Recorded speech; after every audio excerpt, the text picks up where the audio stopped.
ओम शांति। अव्यक्त मुरलियों की श्रृंखला में आज हम प्यारे बाप दादा के 11-2-71 के मधुर महावाक्य सुनेंगे। सार है मुरली का, अंतःवाहक शरीर द्वारा सेवा। एक सेकंड में कितना दूर से दूर जा सकते हो, हिसाब निकाल सकते हो। जैसे मरने के बाद आत्मा एक सेकंड में कहां से कहां पहुंच जाती है, ऐसे आप भी अंतःवाहक शरीर द्वारा। अंतःवाहक शरीर जो कहते हैं उसका भावार्थ क्या है? आप लोगों का जो गायन है कि अंतःवाहक शरीर द्वारा बहुत सैर करते थे, उसका अर्थ क्या है? यह गायन सिर्फ दिव्य दृष्टि वालों का नहीं है, लेकिन तुम सभी का है। यह लोग तो अंतःवाहक शरीर का अपना ही अर्थ बताते हैं, लेकिन यथार्थ अर्थ यही है कि अंत के समय की जो आप लोगों की कर्मातीत अवस्था की स्थिति है, वह जैसे वाहन होता है। कोई न कोई वाहन द्वारा सैर किया जाता है, कहां का कहां पहुंच जाते हैं। वैसे जब कर्मातीत अवस्था बन जाती है तो यह स्थिति होने से एक सेकंड में कहां का कहां पहुंच सकते हैं। इसीलिए अंतःवाहक शरीर कहते हैं। वास्तव में यह अंतिम स्थिति का गायन है। उस समय आप इस स्थूल शरीर के भान से परे रहते हो, इसीलिए इनको सूक्ष्म शरीर भी कह दिया है। जैसे कहावत है, उड़ने वाला घोड़ा। तो इस समय के आप सभी के अनुभव की यह बातें हैं जो कहानियों के रूप में बनाई हुई हैं। एक सेकंड में ऑर्डर किया, यहां पहुंचो, तो वहां पहुंच जाएगा। ऐसा अपना अनुभव करते जाते हो। जैसे आजकल साइंस भी स्पीड को क्विक करने में लगी हुई है। जहां तक हो सकता है समय कम और सफलता ज्यादा का पुरुषार्थ कर रहे हैं। ऐसे ही आप लोगों का पुरुषार्थ भी हर बात में स्पीड को बढ़ाने का चल रहा है। जितनी जितनी जिसकी स्पीड बढ़ेगी, उतना ही अपने फाइनल स्टेज के नजदीक आएंगे। स्पीड से स्टेज तक पहुंचेंगे। अपनी स्पीड से स्टेज को परख सकते हो। अभी सभी महान पवित्र महान पर्व शिवरात्रि मनाने का प्लान बना रहे हो। फिर नवीनता क्या सोची है? तो सबने कहा झंडा लहराएंगे। अपने अपने सेवा केंद्रों पर झंडा भले लहराओ, लेकिन हर एक आत्मा के दिल पर बाप की प्रत्यक्षता का झंडा लहराओ। वह तब होगा जब शक्ति स्वरूप की प्रत्यक्षता होगी। शक्ति स्वरूप से ही सर्वशक्तिवान को प्रत्यक्ष कर सकते हो। शक्ति स्वरूप अर्थात संघारी और अलंकारी। जिस समय स्टेज पर आते हो, उस समय पहले अपनी स्थिति की स्टेज अच्छी तरह से ठीक बनाकर फिर उस स्टेज पर जाओ, जिससे लोगों को आपकी आंतरिक स्टेज का साक्षात्कार हो। जैसे और तैयारियां करते हो, वैसे यह भी अपनी तैयारी देखो कि अलंकारी बनकर स्टेज पर आ रही हूं। लाइट हाउस, माइट हाउस दोनों ही स्वरूप इमर्ज में हो।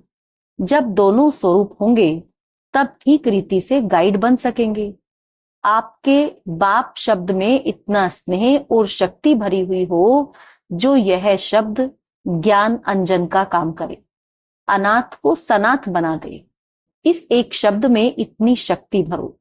जिस समय स्टेज पर आते हो, उस समय की स्थिति एक तो तरस की हो, दूसरी तरफ कल्याण की भावना, तीसरी तरफ अति स्नेह के शब्द, चौथी तरफ स्वरूप में शक्तिपन की झलक हो। अपनी स्मृति और स्थिति को ऐसा पावरफुल बनाकर ऐसे समझो कि अपने कई समय के पुकारते हुए भक्तों को अपने द्वारा बाप का साक्षात्कार कराने के लिए आई हूं। इस रीति से अपने रूहानी रूप, रूहानी दृष्टि, कल्याणकारी वृत्ति द्वारा बाप को प्रत्यक्ष कर सकती हो। तो समझा क्या करना है? सिर्फ भाषण की तैयारी नहीं करनी है, लेकिन भाषण की तैयारी ऐसी करो जो भाषण द्वारा भाषा से भी परे स्थिति में ले जाने का अनुभव कराओ। भाषण की तैयारी ज्यादा करते हैं, लेकिन रूहानी आकर्षण स्वरूप की स्मृति में रहने की तैयारी पर अटेंशन कम देते हैं। इसलिए इस बारी ज्यादा तैयारी इस बात की करनी है, हरेक के दिल पर बाप के संबंध के स्नेह की छाप लगानी है। अच्छा, मधुबन वाले क्या सर्विस करेंगे? मधुबन वालों को उस दिन खास बाप दादा अव्यक्त वतन में आने का निमंत्रण दे रहे हैं। वहां वतन में आकर सभी तरफ की सर्विस को देख सकेंगे। शाम 7 बजे से 9 बजे तक यह 2 घंटे खास सैर कराएंगे। जैसे संदेशियों को ले जाते हैं सभी स्थानों की सैर कराने, तो इसी रीति मधुबन वालों को यहां बैठे हुए सर्व स्थानों की सर्विस की सैर कराएंगे। अगर बिना मेहनत के सारा सैर कर लो तो और क्या चाहिए। इसलिए मधुबन वाले उस दिन अपने को इस स्थूल देह से परे अव्यक्त वतनवासी समझकर बैठेंगे, तो सारे दिन में कई अनुभव करेंगे। फिर सुनाना क्या अनुभव किया।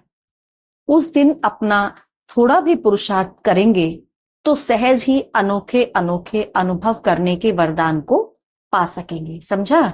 7 से 9 शाम खास याद का प्रोग्राम रखना। यूं तो सारे दिन का ही निमंत्रण दे रहे हैं, लेकिन विशेष यह सैर का समय है। ऐसे समय पर हर एक यथाशक्ति अनुभव कर सकेंगे।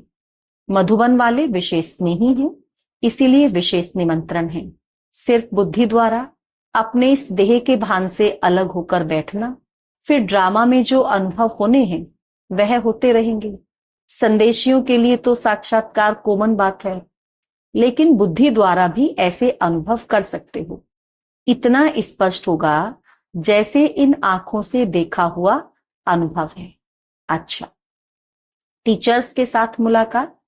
इस ग्रुप को कौन सा ग्रुप कहें। Speakers group. स्पीकर्स अर्थात स्पीच करने वाले। स्पीच के साथ स्पीड भी है, क्योंकि स्पीच के साथ साथ अगर पुरुषार्थ की स्पीड भी है तो ऐसे स्पीच करने वाले के प्रभाव से विश्व का कल्याण हो सकता है। अगर स्पीड के बिना स्पीच है तो विश्व का कल्याण होना मुश्किल हो जाता है। तो ऐसे कहें कि यह स्पीच और स्पीड में चलने वाले ग्रुप हैं, जिन्हों की स्पीच भी पावरफुल, स्पीड भी पावरफुल है। उनको कहते हैं विश्व कल्याणकारी, मास्टर दुखहर्ता सुख करता। तो ऐसे कार्य में लगे हुए हो। जो दुख हरता सुख करता होता है वह स्वयं इस दुनिया की लहर से भी परे होगा, और उन्हों की स्पीच भी दुख की लहर से परे ले जाने वाली होगी। ऐसी स्टेज पर ठहर कर स्पीच करते हो।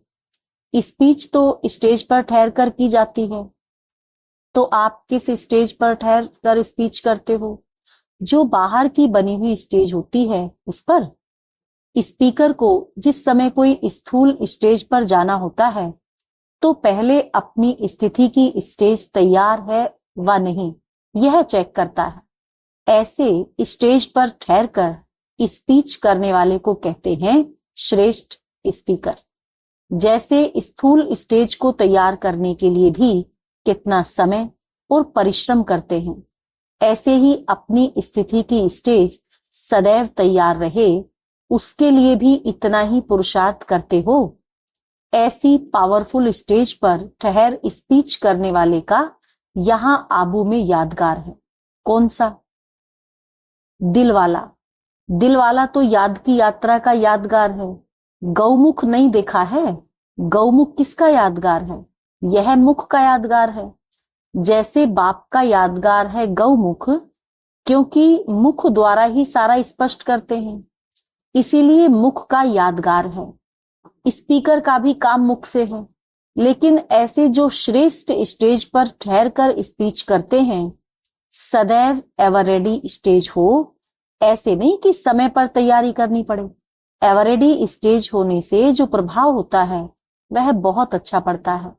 इसीलिए पूछा कि प्रभावशाली हो। इस ग्रुप को प्रभावशाली ग्रुप कहें। सभी सर्टिफिकेट देंगे। हाँ, सबने कहा अच्छा ग्रुप है। अगर आप सर्टिफिकेट देती हो तो फिर यह सर्व को सेटिस्फाई करने वाले भी होंगे। संतुष्ट मणिया तो हो ना, इसमें हाँ करते हो। अगर खुद संतुष्ट मणिया है तो औरों को भी संतुष्ट करेंगे। टीचर्स का भी पेपर होता है। कैसे। टीचर्स का पेपर सूक्ष्म वतन से आता है। टीचर का पेपर कदम कदम पर होता है। जो भी कदम उठाते हो वह ऐसा ही समझकर उठाना चाहिए कि पेपर होल में बैठकर कदम उठाती हूं, क्योंकि स्पीकर अर्थात स्टेज पर बैठे हैं। तो जो सामने स्टेज पर होता है उसके ऊपर सभी की नजर होती है। आप लोग भी ऊंची स्टेज पर बैठे हो, अनेक आत्माओं की निगाह आप लोगों के कदम पर है। तो आपको कदम कदम पर ऐसा अटेंशन से कदम उठाना है। अगर एक कदम भी ढीला व कुछ भी नीचे ऊपर उठता है तो अनेक आप लोगों को फॉलो करेंगे। इसीलिए टीचर्स को जो भी कदम उठाना है वह ऐसा सोचकर उठाना है, क्योंकि ताजधारी बने हो ना। ताज कौन सा मिला है? जिम्मेवारी का ताज। जितनी बड़ी जिम्मेवारी का बड़ा उतना बड़ा ताज, जितनी बड़ी जिम्मेवारी उतना ही बड़ा ताज। तो जो बड़ी जिम्मेवारी मिली हुई है तो अपने को ऐसे निमित्त बने हुए समझ करके फिर कदम उठाओ। अभी अलबेलापन नहीं, ताज व तख्तधारी बनने के बाद अलबेलापन समाप्त हो जाता है। अलबेलापन अर्थात पुरुषार्थ में अलबेलापन। इस ग्रुप को सदैव यह समझना चाहिए कि जो भी कदम व कर्म होता है वह हर कर्म विश्व के लिए एक एग्जाम्पल बनकर रहे, क्योंकि आप लोगों के इन कर्मों का कहानियों के रूप में यादगार बनेगा। आप लोगों के यह चरित्र गायन योग्य बनेंगे। इतनी जिम्मेवारी समझ करके चलते हो, यह इस जिम्मेवार ग्रुप की विशेषताएं हैं। जो जितना जिम्मेवार होता उतना ही हल्का भी रहेगा। अच्छा, ओम शांति।